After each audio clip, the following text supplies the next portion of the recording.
aspirants, welcome to Daily Chronicles by Abhiram IAS Academy. So, ఈరోజు Daily Chronicles లో the most important topics given in the Hindu Delhi edition ఏవైతే important topics వాళ్ళు ఇవ్వడం జరిగిందో అవి pickup చేసుకొని UPSC, APPSC, TGP exams కి ఎలా హెల్ప్ఫుల్ అవుతాయి, ఎలా క్వశ్చన్స్ ఇవ్వడం జరుగుతుంది ఈ పర్టికులర్ టాపిక్స్ గురించి అనేసి తెలుసుకుందాము. And state public service commission exams కి కాకుండా UPSC ఎగ్జామ్ కి కాకుండా డిఫరెంట్ కాంపిటేటివ్ ఎగ్జామినేషన్స్ కి హెల్ప్ఫుల్ అయ్యేలాగా మనం కంటెంట్ ని నేర్చుకుందాము. So let's get started. As far as that, the first article which I want you to know is that about the citizenship. Now, ఈ రోజు హిందూ పేపర్ లో చూసుకున్నట్లయితే it has been given which document proves Indian citizenship. Is it Aadhaar? Is it Epic card? Or it is Indian passport? Let's see which is the document useful for as a proof of citizenship for citizen of India. Is it Aadhaar? Maybe. Is it Epic? May not be. Or maybe. Is it Indian passport? Maybe. Or may not be. వీటన్నిటికీ answers కూడా తెలుసుకుందాము. Clear? And ఇది ఎందుకు news లో ఉంది అంటే recent గా one of the senior official member from ministry of external affairs has been quoted that your Indian passport is just a travel document and it is not any proof of Indian citizenship అని చెప్పడం జరిగింది అన్నట్టు. Is it clear?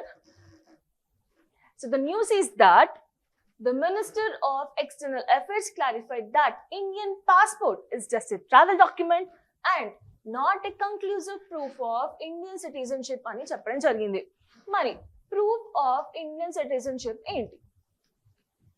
Is it Aadhaar? Is it Epic card, that is electoral card, or else it is your passport? Let's see the answer. Your passport is not a proof of citizenship. Your Aadhaar is also not a proof of citizenship. Your voter ID is also not a proof of citizenship. Aadhaar is just telling you that you belongs to this area and it is giving you the evidence of, where is Aadhaar? Okay. It is giving just the identity and address of you. Aadhaar, that is unique identification card of yours, that is UIDAI. It is only giving the identity of a person who belongs to the India. Is that fine? And it does not establish any citizenship. Why? Even the foreign persons who are residing in India may get Aadhaar sometimes. It is like by mistake. It's not by wanted or like that. It is just by a mistake. Clear? Sometimes usually mistakes do happen, and if you want, a foreign citizens also can get a Aadhaar. Clear? That is why government said that your Aadhaar is not a proof of citizenship. Your Aadhaar is just telling you that you belongs to this state. That is, it is giving you the identity and residency proof. That's it. So Supreme Court held that Aadhaar cannot be relied upon proof of citizenship. Now, coming to your voter ID card, that is electoral photo identity card, that is your Epic card is also not the proof of citizenship. But see, though Indian citizens itself has a legal right to vote, that is only Indian citizens are eligible to vote. But this Epic does not prove conclusively that you belongs to the India.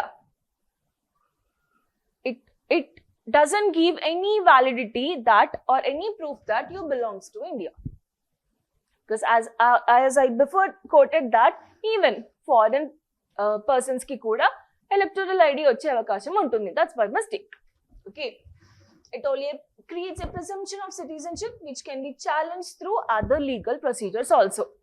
Now coming to this passport issue. Now why this issue has been come asalu? ఇది ఎందుకు news లో ఇచ్చారు? Because as you know, special intensive revision is going on. Okay, SIR, that is special intensive revision, has been started. In that some of the people have been executed from the electoral rolls. Some of the people have been executed from the electoral rolls. But They said that, see officer, I am holding the Indian passport. Na daggara Indian passport undi ante, that means that I belongs to India. I am a citizenship of India. This is my proof and cheppadam jarigindi. Now, for this issue, Ministry of External Affairs has been told that no, your passport is just a travel document. But there's a case called Maneka Gandhi versus Union of State. In Maneka Gandhi versus Union of State, it has been told that every person has right to travel. Every person has right to travel, and it is also dealing with Indian Passports Act. Let's learn about that. But now you have to know that your passport is not a proof of citizenship. Okay, because Section 6 Clause 2A, Section 6 Clause 2 Clause A is telling that passport can be refused if the applicant is not an Indian citizen. Passport cannot be issued when you're not an Indian Indian person. That means it is telling indirectly that if only person belongs to India, you will get the Indian citizenship. But, there is a but again here. Section 20 of the same act tells that, government may issue passport to a non-citizen. Government may issue a passport to a non-citizen even he doesn't belongs to India. Non-citizen means a person who is not belonging to India. Even he can get passport out of public interest. Out of public interest, he may get the passport. See the thing? Section 6, Clause 2, Clause A of Passports Act 1967 is telling that passports can be refused if the applicant is not the Indian citizen. But, there's a but here again. Section 20 is telling that government may issue a passport to non-citizen in public interest. See? Then how can I tell that you belongs to India? Because I'm also issuing passport to non-citizens in public interest. So that is why Ministry of External Affairs has been clarified that your passport is not a document of proof to prove that you belongs to India. That is, you belongs to Indian. Clear? Now the point is that how to prove you are an Indian? How to prove you are an Indian? Now, there comes Article 5 to 11 of the Indian Constitution. Now, there comes Article 5 to 11 of Indian Constitution, and this citizenship belongs to Union list. The citizenship belongs to the Union list. Under Article 5 to 11 of Indian Constitution tells by what methods you belong, you belong to citizen of India. There are 5 methodologies which tells you are an Indian citizenship or you can get Indian citizenship. Clear? And India doesn't promote any dual citizenship. If you are citizen of another country, you doesn't belong to the citizen as India. Is it clear? Meeru edaithe dual citizenship ni teeskuntunnaro, that means if you are taking citizenship of other country and you want to get also Indian citizenship, you have to voluntarily give up the citizenship of other country. Then itself you will be eligible for Indian citizenship. India doesn't promote dual citizenship mechanism. Is it clear? And there are 5 modes to acquire Indian citizenship. One is by birth, one is by descent, one is by registration, one is by naturalization, and also by incorporation of territory, that if India is getting any territory from outside, then yes, all the territory persons belongs to India now.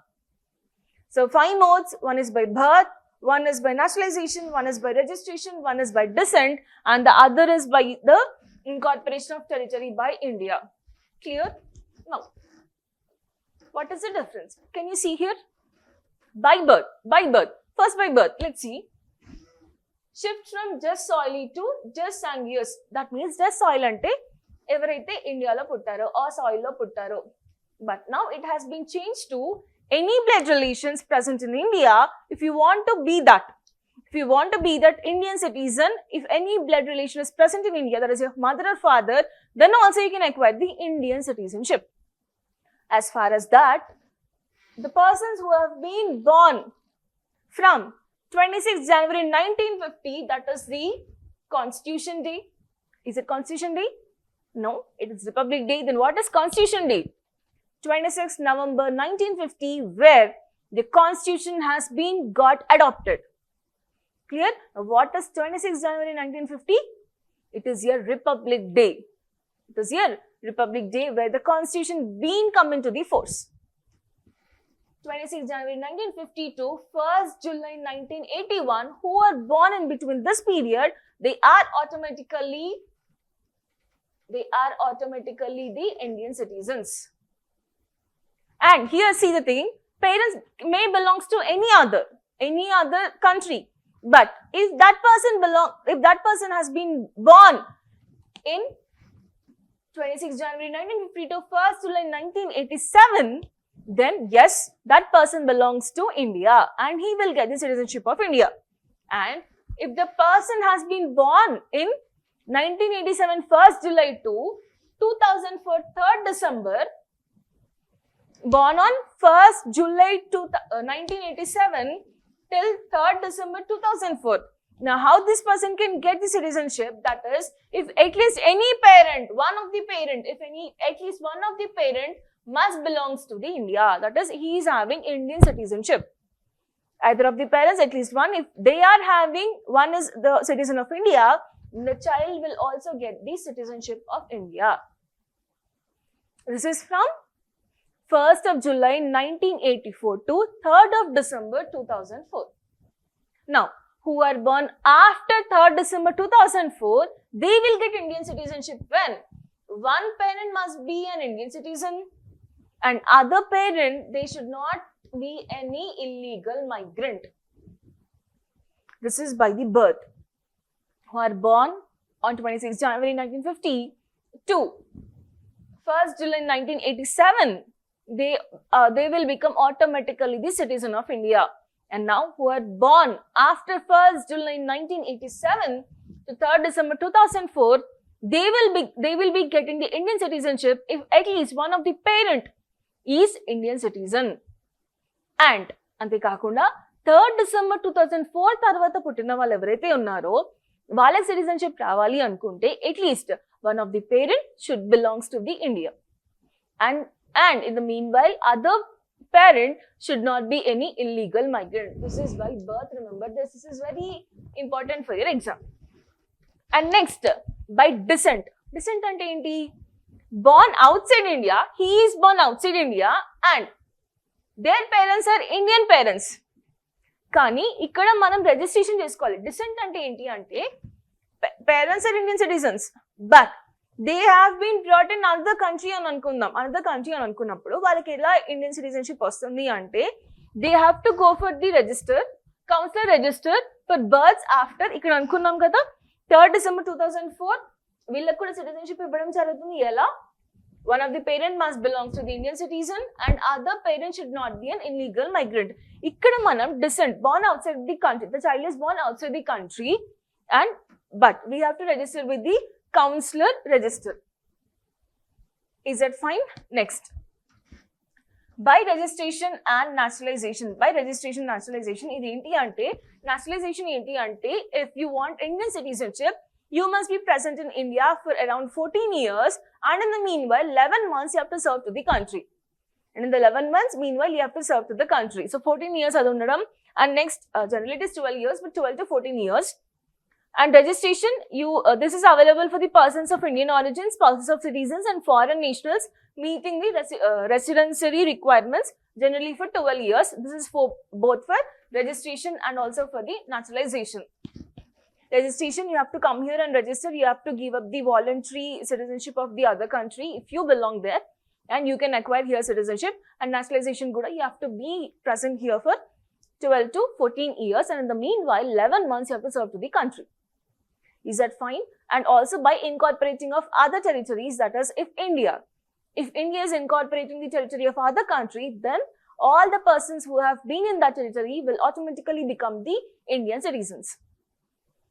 This is how it is mentioned in the constitution, and nowhere in the constitution the word citizen have been derived or defined. Okay, nowhere in the constitution the word citizen have been defined or derived, and from Article 5 to 11 it is telling, Indian constitution is telling the rules of citizenship, and citizenship belongs to the union list.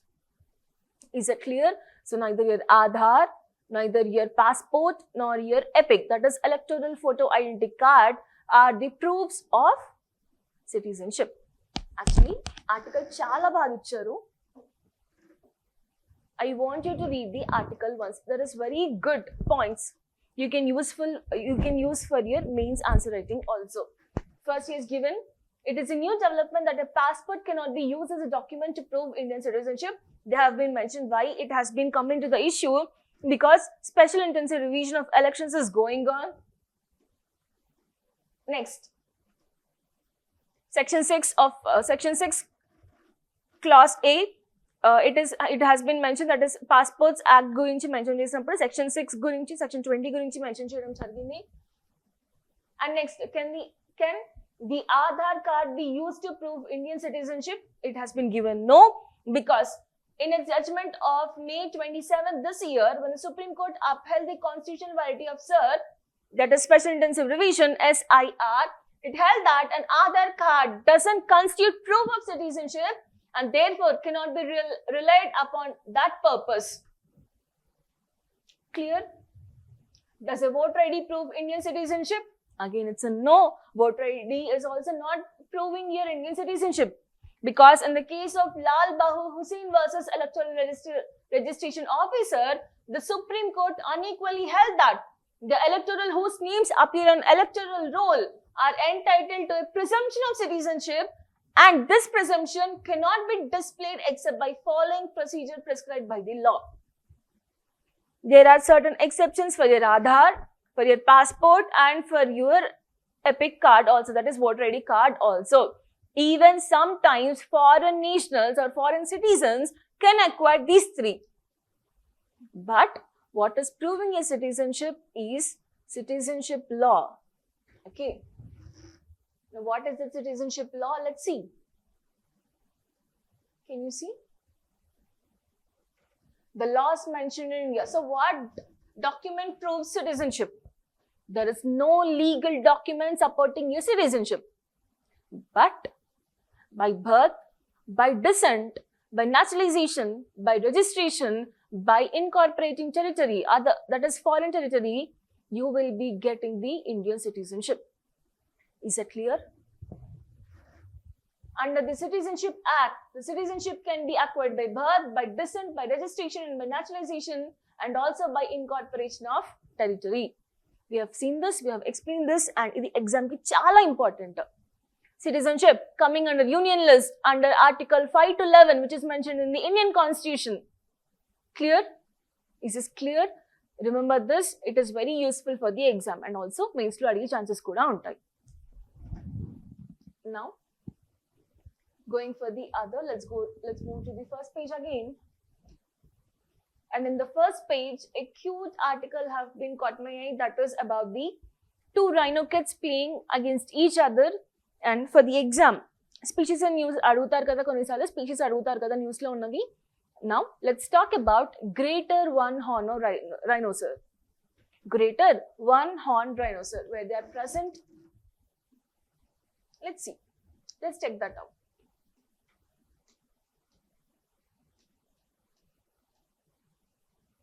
Yeah.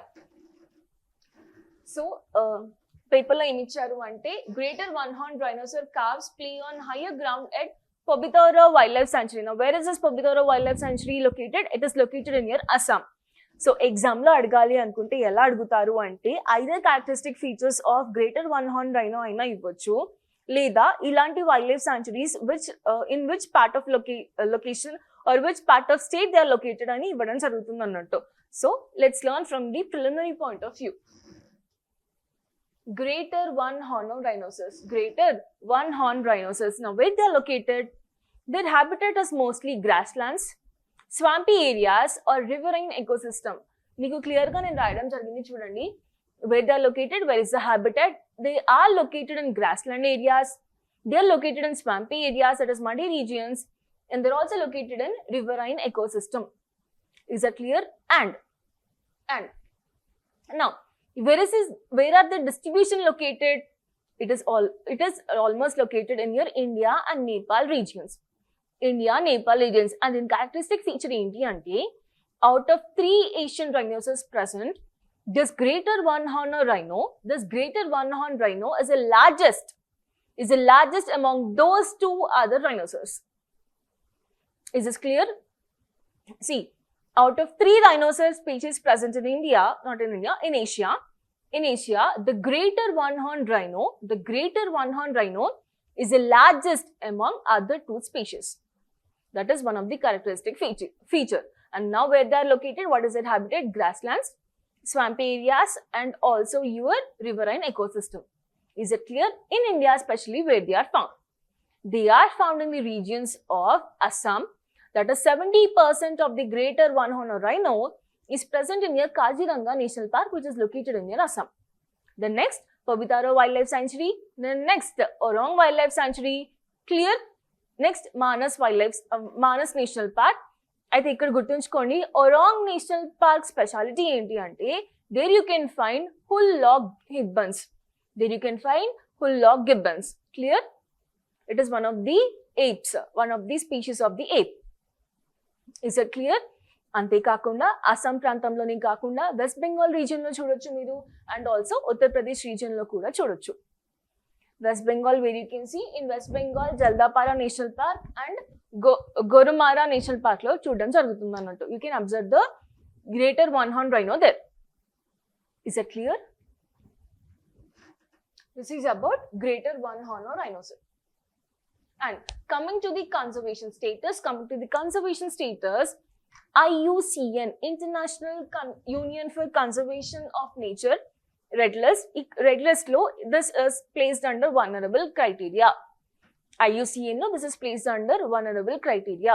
CITES, that is Convention on International Trade in Endangered Species of Wildlife, Fauna and Flora, that is CITES. It is placed under Appendix 1. And Wildlife Protection Act of 1972, it is placed under the Schedule 1. Clear? Okay. Schedule 1 లో Appendix 1 లో place చేశారు అంటే వాటికి greatest protection ఇస్తున్నాము అని అర్థం. Clear? మళ్ళీ ఒకసారి కన్జర్వేషన్ స్టేటస్ చూద్దాము. It is placed under vulnerable in your IUCN, that is international union for conservation of nature. In red list, it is located in vulnerable criteria. And Appendix 1, CITES లో Appendix 1 లో place చేయడం జరిగింది. Wildlife Protection Act of 1972, it is placed under the category of Schedule 1. Is that clear? Schedule 1, Appendix 1 లో ఉన్నాయి అంటే highest protection ఇస్తున్నామని అర్థం. Now, let's go to the newspaper again.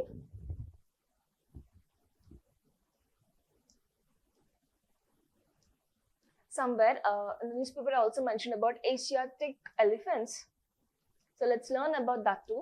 Asiatic elephants are very important to the exam again.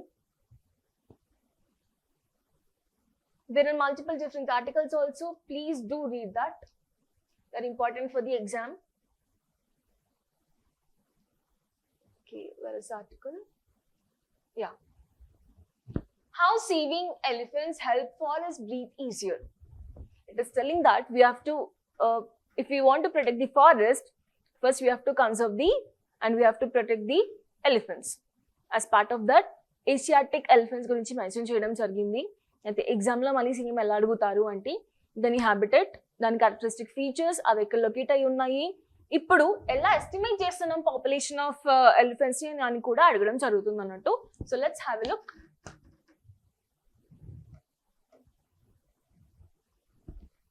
Asian elephant you can see, and it is called as Elephas maximus, then a scientific name.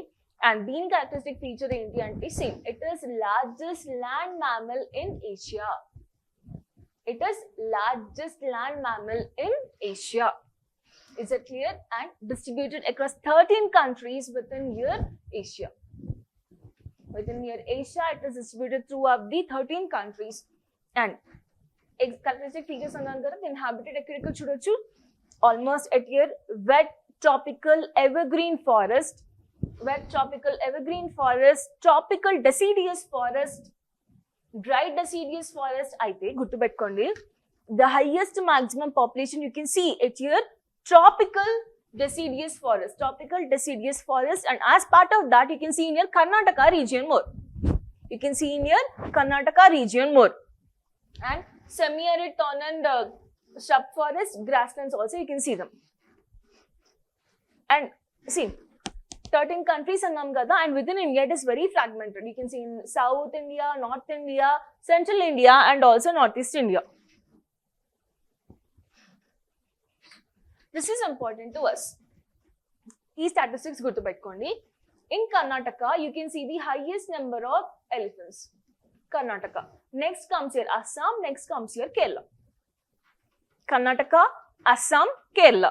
Is that fine? This is a distribution within India where you can see maximum Asiatic elephants in India. Okay. And conservation status chuskunte malli idi important gurtupettukondi. Endangered in your IUCN sites lo Appendix 1 and Wildlife Protection Act, again it is here Schedule 1, which is given highest amount of protection. In your IUCN Red List, it is given in Endangered List, sites Appendix 1 and Wildlife Protection under your Schedule 1. And recently, Synchronous All India Elephant Estimation site, this has been come, that is Synchronous All India Elephant Estimation, where it is done once in 5 years. It is conducted once in 5 years. It is conducted throughout India and involves different forest teams and experts. And they are doing in a very scientific model. Idi manaki elephant population yokka estimation istundi. And what is SI? SI stands for Synchronous All India Elephant Estimation. This is a national-wide synchronous mechanism which is conducted for counting the population of elephant throughout the India, but once in 5 years. Okay, then data never published chesarante obviously Ministry of Environment, Forest and Climate Change, that is MOEFCC, and also Wildlife Institute of India. ఈ programme యొక్క objective ఏంటి అంటే to establish scientific harmonised base line for monitoring elephant populations and synchronized with all India tiger estimation methodology. See, manam tigers ela aithe count chestunnamo, even SAI is using the same scientific synchronism for counting of the elephants. Now, for example, this is important. Endangered in the IUCN list, Schedule 1 in your Wildlife Protection Act 1972 and Appendix 1 in your sites. Clear? And A states of India like Kuntuni, Karnataka, then followed by Assam, then followed by Kerala. The next article is, Idin inna Inadulo ochindi. I want to address this. Andhra Pradesh and Ibbadam jarigindi annattu. Good article which is telling about the AP minerals gurinchi cheppadam jarugutundi. Andhra Pradesh. So you can see what is the topic is that దేశంలో 92% ముగ్గురాయి ఏపీలోనే ఉంది. ఇక్కడ ముగ్గురాయి అంటే barracks. Okay, mica 41%, క్యాలెట్స్ 40% ఉన్నాయి అని, అంతేకాకుండా titanium 19% ఉంది అని చెప్పడం జరిగింది. So note down the list, note down. Andhra Pradesh, a treasure house of minerals. The article has been highlighted that 92% of India's barracks, 92% of India's barracks are located in your Andhra Pradesh. Ante kakunda 41% of mica reserves, 40% of India's scarlates, 19% of titanium reserves. 19% of your titanium reserves are found in your AP. Remember, the statistics may be preliminary lo adige chance undi. Almost 92% of your barracks are located in your Andhra Pradesh, 41% in mica, 41% of mica reserves, 40% of scarlates and 19% of your titanium reserves. Mari ekkada unnai? You can see the barracks. What is barite? ముగ్గురాయి అని అంటున్నారు, ముగ్గురాయి తెలుగులో. ఇది ఏంటి అంటే, can you see the diagram? ఇది ఒక grey colour mineral which is used for drilling fluids during the oil and natural gas exploration to withstand the high underground pressure. ముగ్గురాయి అని అంటున్నాం తెలుగులో, ఇంగ్లీష్ లో బ్యారెట్స్. నార్మల్ గా గ్రే కలర్ లో ఉంటుంది. Okay, and with in Andhra Pradesh the Mangampeta barite mine located in Obulavaripalli mandal, that is in Tirupati district, is one of the largest barite deposits in the world. Tirupati district, Obulavaripalli mandal, Tirupati district, you can find this is one of the largest barite deposits in the world. And remember, this mine is operated by Andhra Pradesh Mineral Development Corporation. Andhra Pradesh Mineral Development Corporation. And ఇక్కడ నుంచి barrets ఎక్కడెక్కడికి వెళ్తాయి అంటే ONGC, private oil and gas companies, and also for your international markets through the exports. So your AP is giving you 92% of the barrets. Now what is a barret? A barret is a grey colored mineral used as a weighing agent in drilling fluids during the oil and natural gas exploration to withstand the high amount of pressure. Is that fine? This is about this thing. And ante kakunda, like, your barite is classified as a major mineral. Remember this. Ministry of Mines has been said that barite is a major mineral. Barite is a major mineral. In uses enti ante oil and gas drilling, electronics, TV screens, rubber production, glass production, ceramics, paints, radiation. నార్మల్గా ఇది white colour లో కూడా ఉంటుంది అన్నట్టు. ఈ white colour barrette ని మనం normal గా పెయింట్స్ లో యూజ్ చేస్తాము. Will crush it and will use in the paints. Radiation shielding, medical application, and also remember X-ray shielding కి కూడా బ్యారెట్స్ అనేది యూజ్ చేయడం జరుగుతుంది.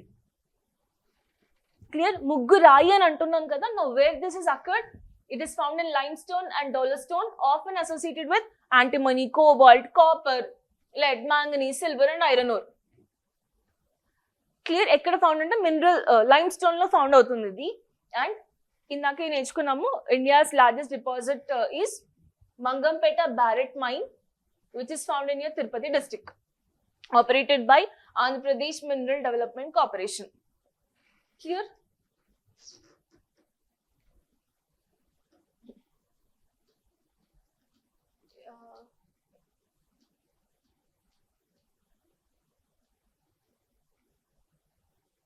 So, top 5 states of your elephants. Let's see any other article useful for the examination. There are different other articles too.